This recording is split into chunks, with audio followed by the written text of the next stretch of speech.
إن الحمد لله نحمده ونستعينه ونستهديه ونعوذ به من شرور أنفسنا ومن سيئات أعمالنا من يهده الله فلا مضل له ومن يضلل فلا هادي له وأشهد أن لا إله إلا الله وأشهد أن محمدا عبده ورسوله ثم أما بعد رب اشرح لي صدري ويسر لي أمري واحلل عقدة من لساني يفقه قولي.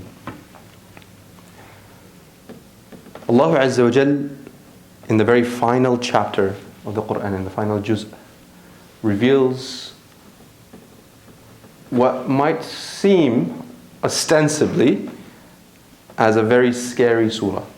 And it is the very first surah in the very final juz, and that is Surah An-Naba. And the surah begins by quoting a few people that are making fun of the fact that there is a judgment day. And Allah Azza wa Jal calls them out and He says, عَمَّا يَتَسَاءَلُونَ. What are these people mocking about? What are they doing? And what these people were doing was they were making fun of the day of judgment, saying, oh, when's this day of yours going to happen? Oh yeah, it's going to happen? Yeah, when? And they're asking amongst themselves in a way that is ignorant, and they're not asking who has the proper information. And so it's very clear that they are making fun of the whole ordeal. And Allah Azza wa Jal goes on and mentions a bunch of evidence as to how this whole creation is His creation and that He claims ownership of everything. And then things start to escalate in the language. Allah Azza wa Jal starts using very, very difficult language. And what I am about to translate is very harsh. It's very harsh language, very graphic even. And of course, it would inspire fear in those who have made mistakes, and who amongst us can claim that they haven't made mistakes. And so it is very normal for one to read these passages and be filled with a sense of fright, with a sense of overburdening. But we will see, inshaAllah, through this journey together, how this whole surah is actually such a beautifully positive surah. A surah filled with positive guidance to actually uplift Muslims and make us feel like we actually belong somewhere. And we will see how that works in the end, bi'idhnillah. Allah Azza wa Jal, in the second section, as I mentioned, the language escalates, and Allah Azza wa Jal does not mince words. He goes straight to the point.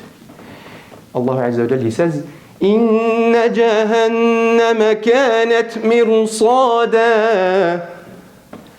And if you understand Arabic and you're paying attention and you understand the words, that should make you tremble on its own. Because what Allah Azza wa Jal is saying, that hellfire, this terrifying creature, this creature that cannot be described with anything positive, this makhluk, this creation of Allah Azza wa Jal wants nothing. We hear in Surah Tabarak, it has a sound, this vicious sound, and when it's asked, have you had enough? What does it say? I want more. Do you have more? Hal min mazid. It is a vicious creature. And Allah Azza wa Jal, He says, Inna, indeed, 100%, certainly, positively, Inna jahannama kanat mirsada. A rasad is something that tracks. Think of a heat tracking missile. It does not leave its target. You go right, it goes right. You go left, it goes left. And inna jahannama kanat, past tense, as in since the day of creation, since Allah Azza wa Jal created this vicious creature, it has been tracking you down. This creature that wants nothing more than to completely annihilate and consume you has been tracking you since the day it was created. Inna jahannama kanat mirsada. Ya ilahi. Allah Azza wa Jal says, Inna jahannama kanat mirsadan lit-taghina ma'aba. For those who have transgressed, they will be returned there, which is a curious thing to say, because in reality, none of us started there. Even the kuffar, they didn't start there. It's not like they were there and then they had a lease on life, came here, tried to do better, and they went. But that's not the case.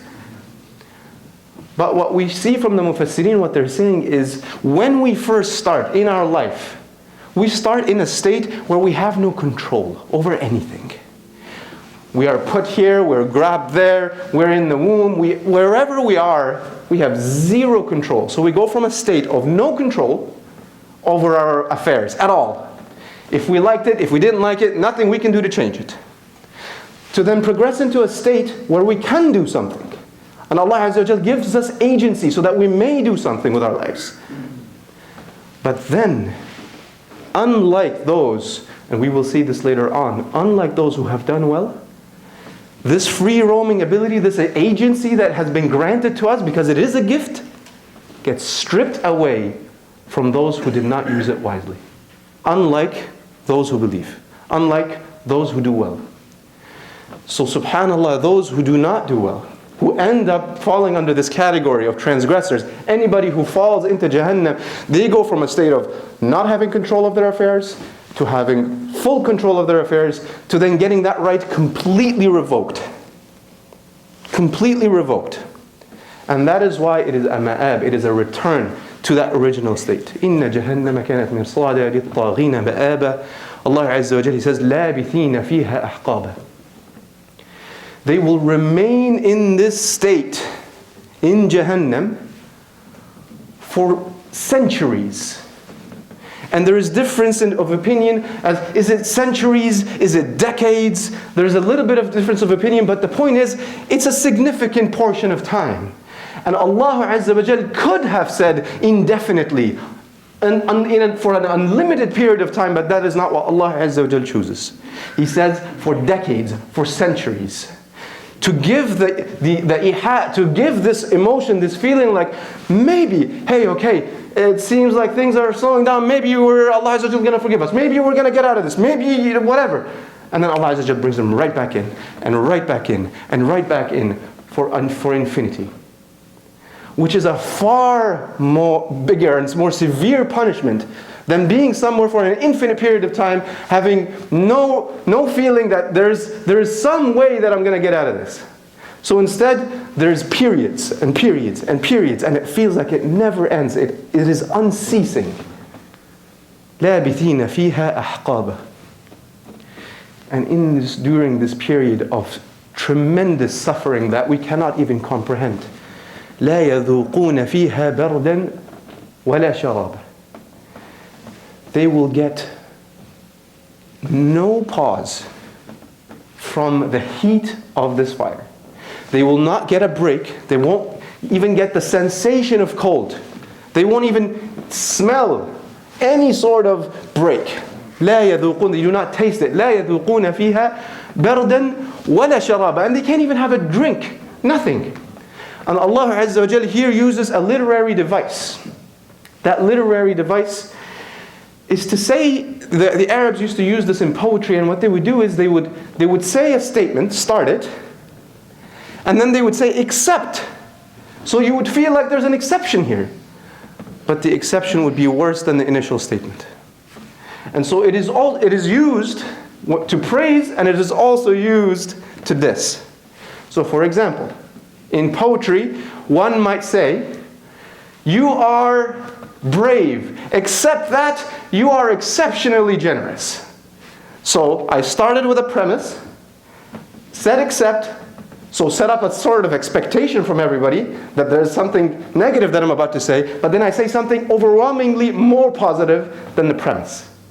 Allah Azza wa Jal uses this literary device here. He says, لا يذوقون فيها بردا ولا شرابا. They do not get to taste, nor cold, nor even be able to quench their thirst, or even taste any sort of liquid. ولا شرابا, any liquid. إلا, except, okay, maybe there's something.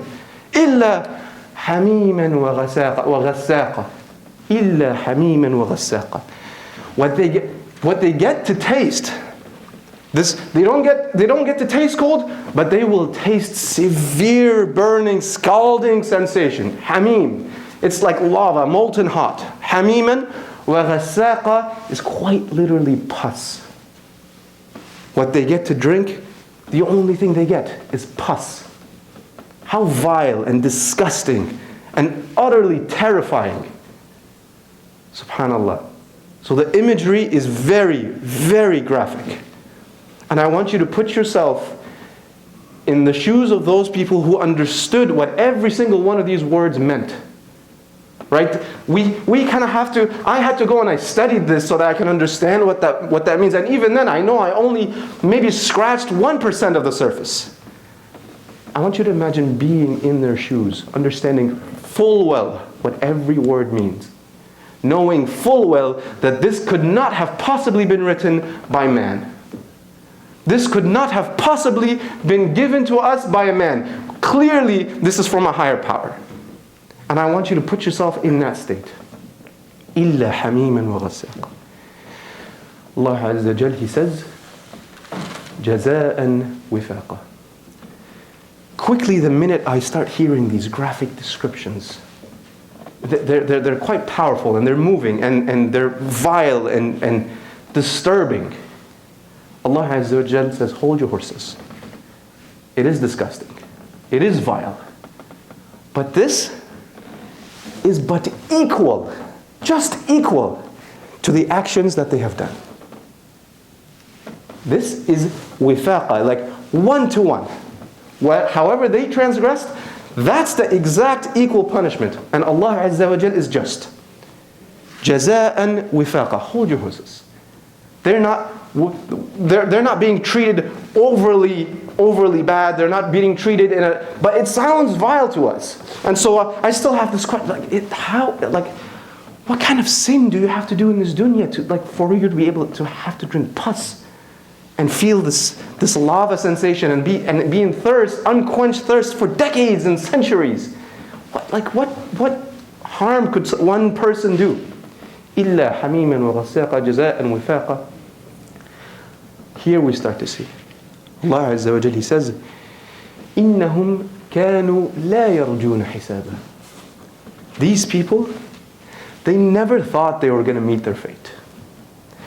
They ran amok thinking, you know what?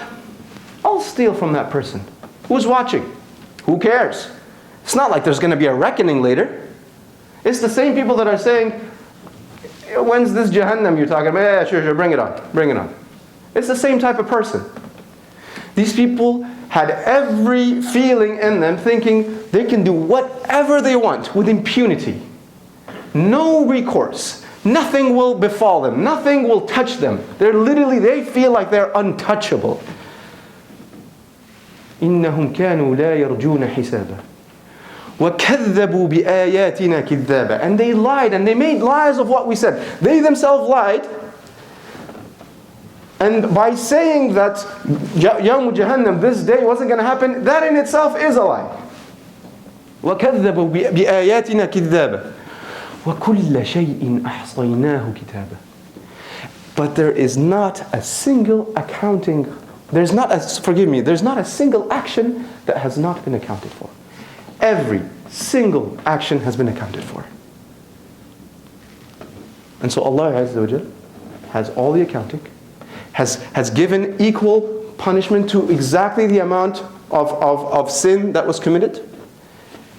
وَكَذَّبُوا بِآيَاتِنَا كِذَّابًا وَكُلَّ شَيْءٍ أَحْصَيْنَاهُ كِتَابًا فَذُوقُوا فَلَنْ نَزِيدَكُمْ إِلَّا عَذَابًا. Allah Azza wa Jal uses the same literary device with the illa, with the except. So have a taste of what you've reaped. Reap what you sow, of what you've sowed. Right? You've planted this seed throughout your life. Now's the time for you to see the fruit of that. And the fruit is not a pretty fruit. فَذُوقُوا فَلَنْ نَزِيدَكُمْ إِلَّا, exception maybe? No. إِلَّا عَذَابًا. More punishment. All you will get is punishment and suffering. For this is what you have sowed in the past. And much like we see in Allah Azza wa Jal's pattern throughout the Quran, Allah Azza wa Jal talks about Jahannam and then talks about Jannah. Those who have met that fate, and the stark contrast to the others who have found a better way. Allah Azza wa Jal, He says, إِنَّ لِلْمُتَّقِينَ مَفَازًا. Indeed, for those who have feared Allah, and feared is such a terrible definition of what taqwa is. Taqwa is when I'm standing in the middle of the road or on train tracks and I see an oncoming train and I do the quick math and I think to myself, well, I'm only made of bones and flesh. And that thing's made of however many tons of steel or metal or what have you. If that thing hits me, I'm crushed. So what do? If I'm smart, if I'm from ulil albab, for those who have minds, what do? I step aside. Stepping aside, you can say it's because I fear the train, but I don't fear the train. I use the train, I benefit from the train, I might even like the train, I might love the train. But I fear the repercussion of being in the train's way. That's what you fear. And so taqwa isn't fear. Taqwa is simple calculus, it's simple math. It's being logical. That's what taqwa is. And so when we say ittaqullah, that's not saying fear Allah. Don't fear Allah. We love Allah. But we fear God's wrath. And God's wrath doesn't just fall randomly, it falls when we deserve it. And so taqwa, at the end of the day, when we say inna lil-muttaqina mafaza, the muttaqin are people that went out of harm's way. That's what taqwa is. And Allah Azza wa Jal says, those who are muttaqin, Allah Azza wa Jal will grant them something. What is this something? He says mafaza. And mafaza can mean two things. It can come from fawz, as in winning. And we win when we achieve our goal. So those who wanted to enter Jannah and worked hard towards that, they have gotten that. Allah Azza wa Jal says, those people, they have gotten their goal. Great, that's amazing. Another meaning, a mafaz is a distance. It's to put distance between you and something. It's to put obstacles even between you and something. So again, inna lil-muttaqina mafaza. We were just talking about Jahannam and how terrible it is. Those who have moved out of harm's way have put between themselves and harm's way a good distance.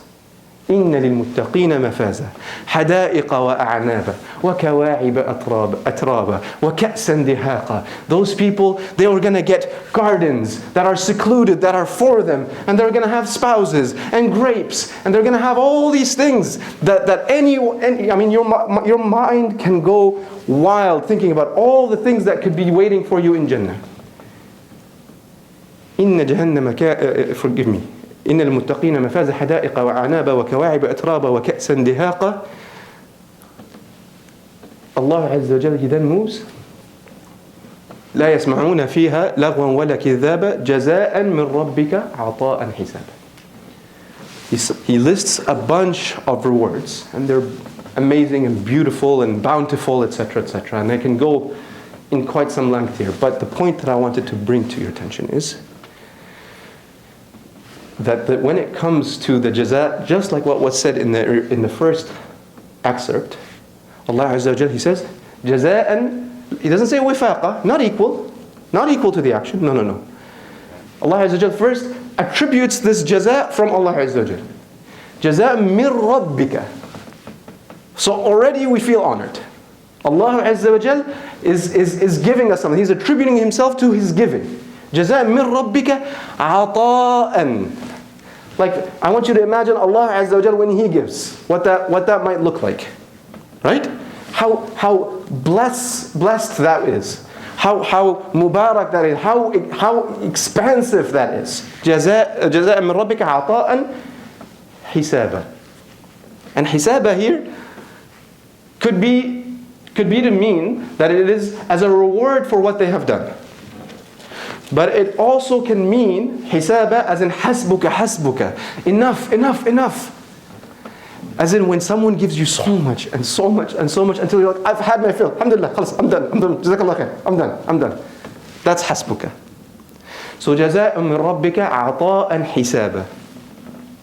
And so what we notice is when it comes to those who have done well, Allah Azza wa Jalla gives them extra and blesses the extra.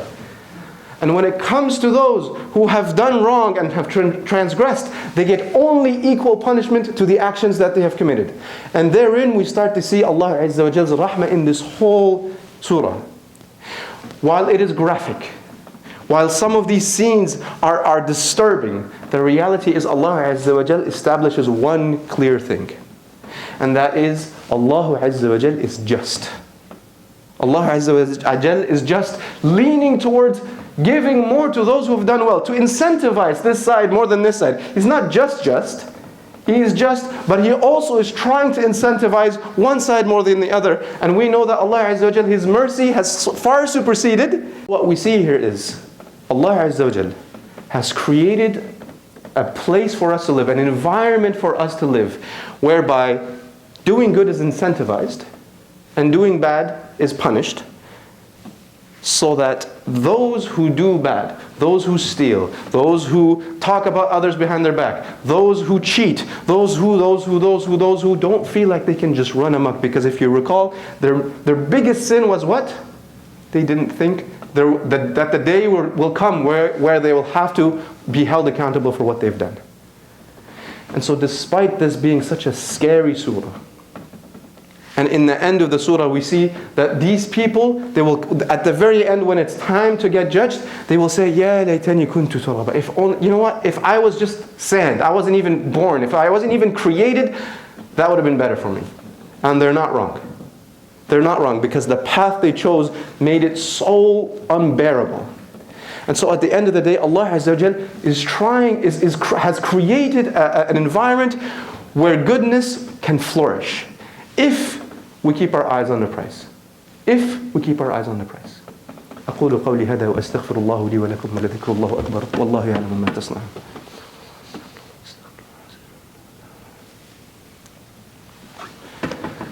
الحمد لله رب العالمين والصلاة والسلام على سيد المرسلين. Allah Azza wa Jal has not created this dunya, has not created this environment for us abatha, just playfully. Allah Azza wa Jal has a purpose behind everything, and has instilled that purpose into every single one of us. Each one of us has been given a skill or something that makes them special. Has given each and every single one of us certain abilities. One might be naturally generous. The other might be naturally kind and patient. That one might be naturally understanding, and so on and so on and so forth. We have so many skills amongst us. And Allah Azza wa Jal has not leveled the playing field. La wallahi. He has made the playing field tilted to our advantage. If only we realize it. And so when we see injustice in the world, it gives us, the Muslims, the peace of mind that others might not experience. If I do not believe in this, what I just explained, if I don't believe that Allah Azza wa Jal is just and that everybody will meet their fate, I might live in this dunya. If I'm trying to be a good person, well, mustadaf, in a state of weakness. Because you know what?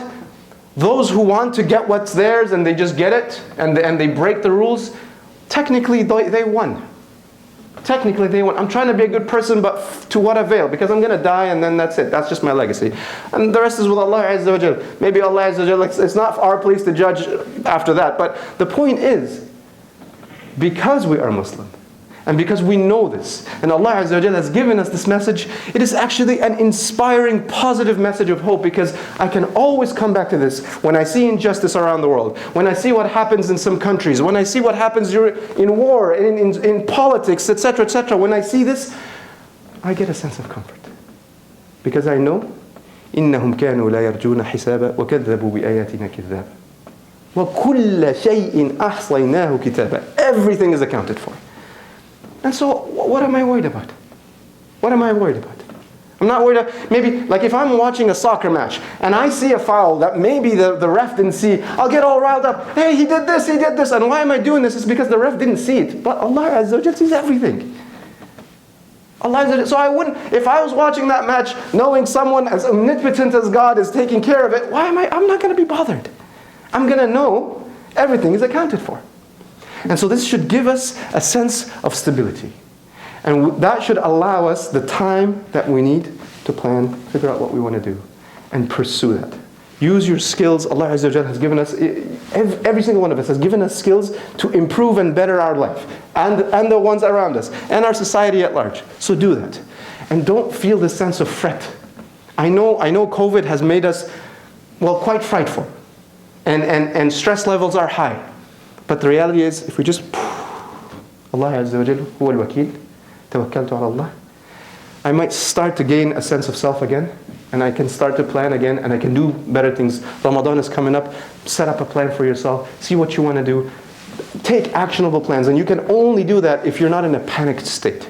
Just remember, Allah Azza wa Jal has everything. And so in justice we find peace. As Muslims, in justice we find peace. And Allah Azza wa Jal is the ultimate justice. So what do we got to worry about?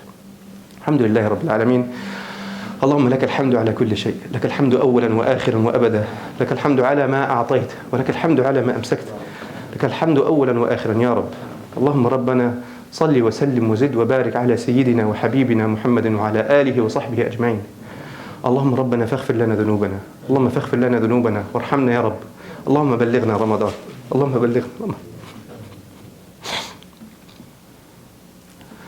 بلغنا رمضان واكتبنا من عتقاء هذا الشهر يا رب العالمين. وآخر دعوانا الحمد لله رب العالمين والصلاة والسلام على سيد المرسلين وأقم السلام.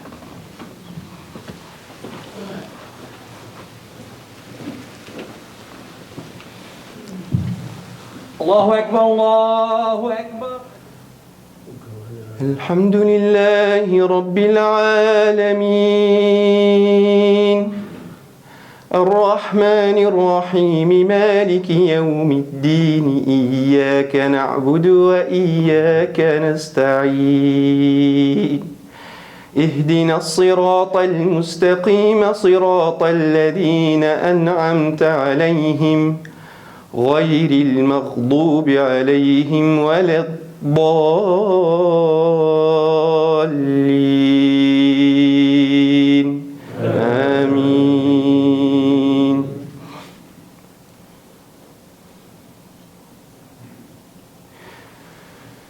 إن جهنم كانت مرصادا للطاغين مآبا لابثين فيها أحقابا لا يذوقون فيها بردا ولا شرابا إلا حميما وغساقا جزاء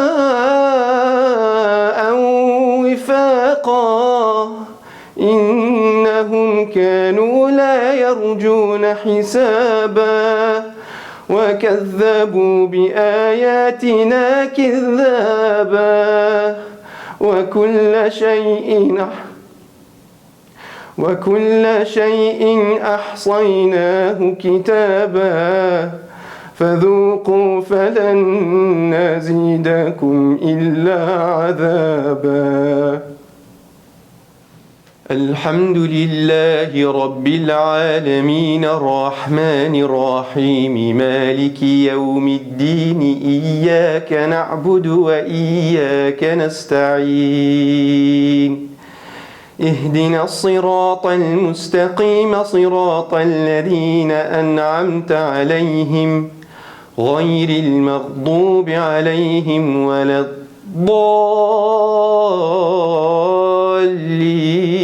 الضالين آمين.